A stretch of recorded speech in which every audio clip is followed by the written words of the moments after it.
España es un estado soberano de Europa Occidental, que se organiza territorialmente en municipios agrupados en 50 provincias e integradas en 17 comunidades autónomas y 2 ciudades autónomas. Cubre la mayor parte de la península ibérica, compartiendo fronteras con Portugal al oeste, Francia y Andorra por el norte a lo largo de los Pirineos y el territorio de Gibraltar al sur.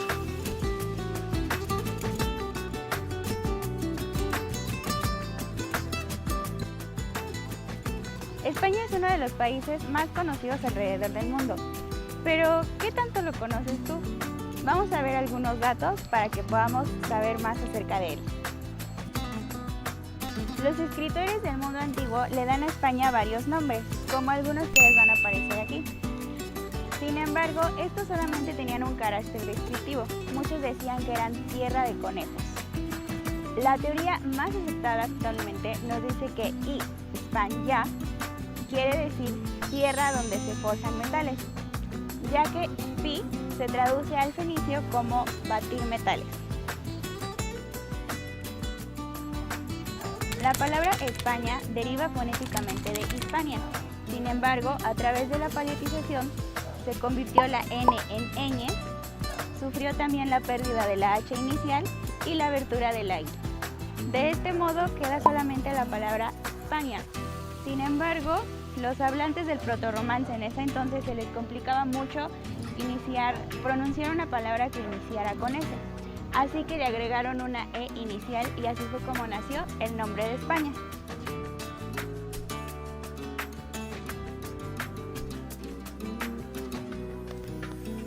España cuenta con una superficie de 505.957 kilómetros cuadrados. Su población es de 47.327.981 habitantes. La religión que profesan el 70% de las personas en España es la católica. Su idioma es el castellano, su moneda es el euro y su capital es la ciudad de Madrid, la cual cuenta con 4.726.000 habitantes. Aparte de que esta ciudad es sede de las instituciones nacionales más importantes y algunos organismos de administración pública, como por ejemplo el Congreso de Diputados, el Senado, la Casa del Rey Juan Carlos y la Biblioteca Nacional. Además, Madrid es una ciudad cosmopolita que combina las infraestructuras más modernas.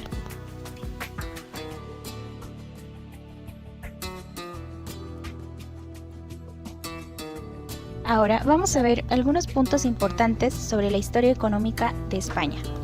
Entre 1913 y 1929, España permanece neutral durante la Primera Guerra Mundial y se beneficia del comercio con los contendientes. También tiene un fuerte crecimiento industrial provocado por la inversión pública en la construcción de obras públicas y finalmente una ampliación del mercado para la industria y expansión de la base productiva. Entre 1929 y 1936 hubo una crisis económica internacional. Los efectos sobre la economía española de la crisis fueron escasos, debido a la poca importancia de los sectores orientados hacia el exterior. También se presentó una restricción en la inversión pública que provocó una reducción de la actividad de las grandes empresas. Y finalmente hubo un empeoramiento de las expectativas empresariales por la conflictividad social y laboral. Entre 1939 y 1959, España no participó en la Segunda Guerra Mundial, pero tampoco se benefició de las ventajas para los neutrales por la situación económica interna que tenía. Aparte de esto, entre 1939 y 1950 hubo una fuerte intervención del Estado con un bloqueo de los mercados, sustituidos por la acción administrativa. Y a partir del año de 1950 se comenzó a ver una tímida liberación. España es un caso clarísimo de éxito económico. Se suele poner mucho énfasis en los beneficios que le ha reportado a la economía española su permanencia en la Unión Europea, pero el proceso empezó hace mucho tiempo. A finales de los años 50, cuando España empezó a aprovecharse de los beneficios de la integración comercial y financiera, o de lo que hoy en día se podría denominar las ventajas de la globalización. El crecimiento de la economía española en las últimas 4 décadas ha sido posible en gran parte como consecuencia del proceso de liberalización e integración iniciado en 1959. proceso que podemos dividir en 4 fases. La primera fase liberalizadora. En primer lugar, se acometió una importante devaluación que fijó el tipo de cambio de la peseta con el dólar en 60 pesetas por dólar. En segundo lugar, se eliminó el sistema anterior de tipos de cambio múltiples y se estableció un tipo único. En tercer lugar, y seguramente más importante aún, se acometió un plan de liberalización del sector exterior que afectó rápidamente al 50% de las importaciones del país. En junio de 1960 se aprobó una nueva ley arancelaria y una nueva ley de inversiones extranjeras que permitió mayores facilidades e incentivos para la inversión extranjera de España. El segundo episodio liberalizador. Tras años de muy difíciles negociaciones con la entonces Comunidad Económica Europea, España finalmente firmó el 29 de julio de 1970 un acuerdo preferencial con la CEE, haciéndose efectivo el 1 de junio de aquel año. Mientras tanto, la segunda parte de la década de los 60 venía presentando importantes problemas macroeconómicos. La inflación empieza a ser un muy importante problema y surgen tensiones deficitarias en la balanza de pagos. Todo ello condujo al gobierno a diseñar en noviembre de 1967 un nuevo programa económico, que, entre otras cosas, incluyó una segunda devaluación de la peseta de un 16.7%. El acuerdo preferencial con la CEE en 1970 incluyó importantes medidas liberalizadoras del comercio exterior. El tercer episodio liberalizador. Coincidente con el advenimiento de la democracia en España, este tercer episodio también coincide con momentos de turbulencia macroeconómica que produjeron, entre otras medidas, 2 devaluaciones de la peseta y los denominados pactos de la Moncloa encaminados a controlar drásticamente la inflación en España. Por lo que se refiere al proceso de liberalización del sector exterior, se prosiguen las disminuciones de aranceles y el desmantelamiento del sistema de cuotas. Por un lado, en 1979, España firma un acuerdo comercial con los países miembros de la entonces Asociación Europea de Libre Comercio. Por otra parte, en julio de 1980 concluye exitosamente la ronda Tokio del GATT y el gobierno español aprueba una reducción arancelaria que se extiende a todos los países miembros del GATT. La cuarta etapa liberalizadora, de la entrada de España en la CEE a la actualidad. La entrada de España en la CEE, el 1 de enero de 1986, inicia el último y más importante episodio de liberalización comercial de la economía española reciente. Los aranceles para los productos provenientes de la actual Unión Europea se redujeron a 0 y España adoptó el arancel externo común para los productos provenientes de terceros países. Ello, unido al ambiente internacional favorable al libre comercio, ha permitido que España sea hoy en día uno de los países con economía más abierta de la OCDE. No cabe duda que gran parte del éxito reciente de la economía española se debe a su cada vez mayor integración en la economía mundial. Mucho se ha escrito últimamente sobre los efectos y las consecuencias de la integración económica mundial bajo el referente de una sola palabra: la globalización. Dentro del proyecto más amplio de unificación europea, España ha alcanzado hoy en día el mayor grado posible de integración monetaria y financiera. España ha abandonado su propia unidad monetaria y posee ahora lo que podemos denominar una moneda global, el euro. Pero, ¿cuáles son los aspectos positivos del euro para un país como España? El primero y más obvio ha resultado ser la eliminación de recurrentes crisis cambiarias y de balanza de pagos que España vino sufriendo desde 1959, con la consiguiente devaluación de la peseta mencionada anteriormente. Al no contar ya con una moneda propia, desaparece por tanto cualquier posibilidad de devaluación. Y por otra parte, igualmente desaparecen las perniciosas salidas de capital que usualmente surgen previas a toda devaluación. Otra clarísima ventaja ha sido el logro de la convergencia en tasas de inflación y el tipo de interés con el resto de los países de la eurozona. Ahora vamos a ver algunas gráficas que nos muestran el índice de globalización histórico de los últimos 50 años de España. En esta primera gráfica se pueden observar cómo el país de España se ha ido globalizando con respecto al mundo, lo cual llama la atención, ya que claramente se ve cómo dicho país ha estado siempre por encima de la globalización mundial. Esto se debe principalmente por lo explicado en la sección anterior. En la segunda gráfica nos muestra la globalización política con respecto a España, la cual de igual forma se encuentra por encima de la mundial. Sin embargo, se puede observar cómo presenta un gran crecimiento. Esto es gracias a que en el año de 1986 España se uniera en la Unión Europea. En los últimos años se ha mantenido de forma constante.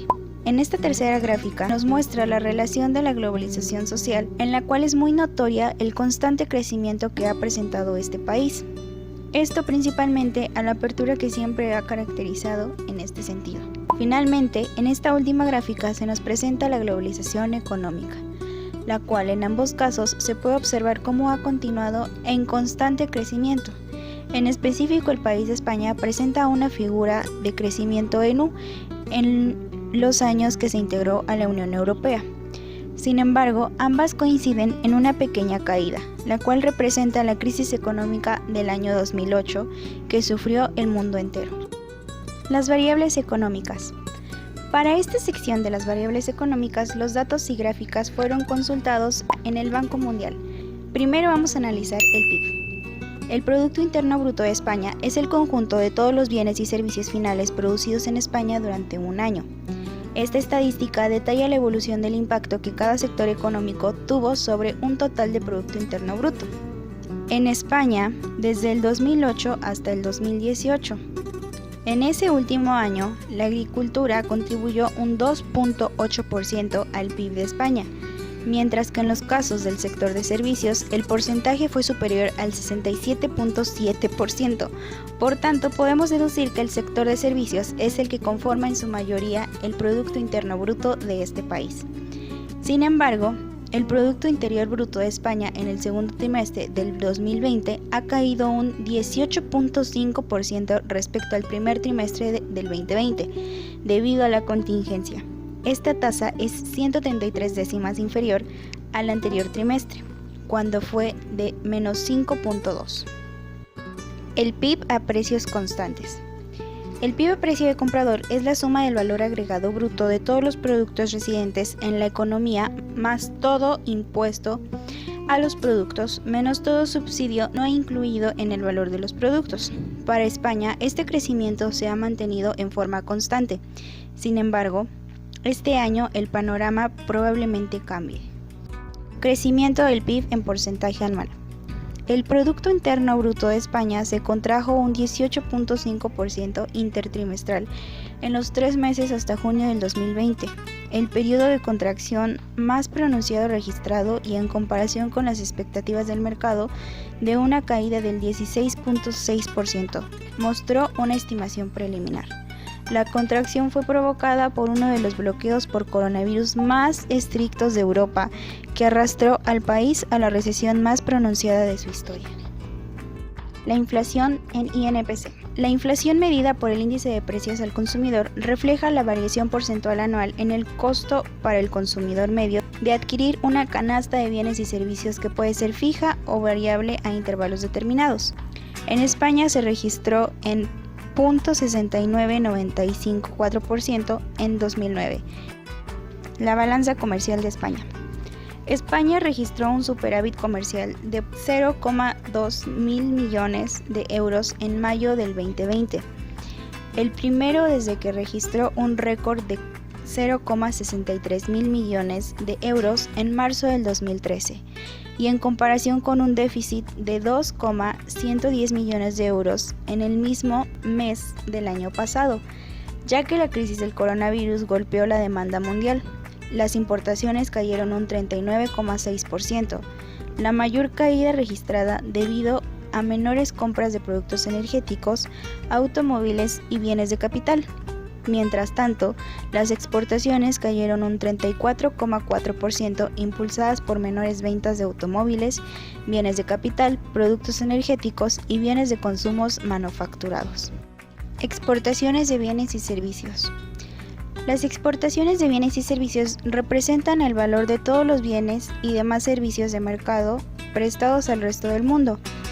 Las exportaciones de bienes y servicios del PIB fueron de 34,90% en diciembre del 2019, según Eurostat. Las exportaciones de bienes y servicios del PIB alcanzaron un máximo histórico de 35,20% en diciembre del 2017 y un mínimo histórico de 23,10% en diciembre del 2009, debido a la gran crisis económica que hubo en el año 2008. Sin embargo, Se puede ver en la gráfica cómo el crecimiento de España en este sector ha sido de forma constante. Paquetes de ayuda económica y fiscal frente a la pandemia del COVID. El gobierno ha dado luz verde a un nuevo paquete de medidas para ayudar a autónomos, inquilinos vulnerables y empleadas del hogar. Ya a mediados de marzo, el ejecutivo Pedro Sánchez había anunciado un plan de choque para hacer frente al desafío sanitario y económico sin precedentes que supone la pandemia del coronavirus. Ese paquete significa una inyección de liquidez de 200.000 millones de euros, cerca del 20% del PIB, para sostener la economía y permitir que una vez más pasada la emergencia, la recuperación sea una V y no una L. El Plan Marshall es otro de los paquetes económicos que se ha puesto en marcha. España ha logrado aproximadamente 140.000 euros, el 11% del PIB español. De esos, 72.700 serán en transferencias y el resto en préstamos, ha asegurado Sánchez. Eso supone unos 5.000 millones menos en subvenciones directas respecto al punto de partida de la negociación. Efectos de la pandemia en la oferta laboral.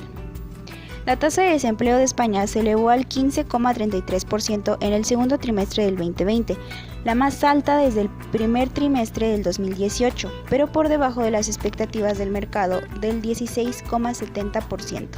Y el alcance de la crisis del coronavirus se enmascara al dejar fuera a las personas en licencia y a las que no cumplen con los requisitos técnicos, criterios de desempleo.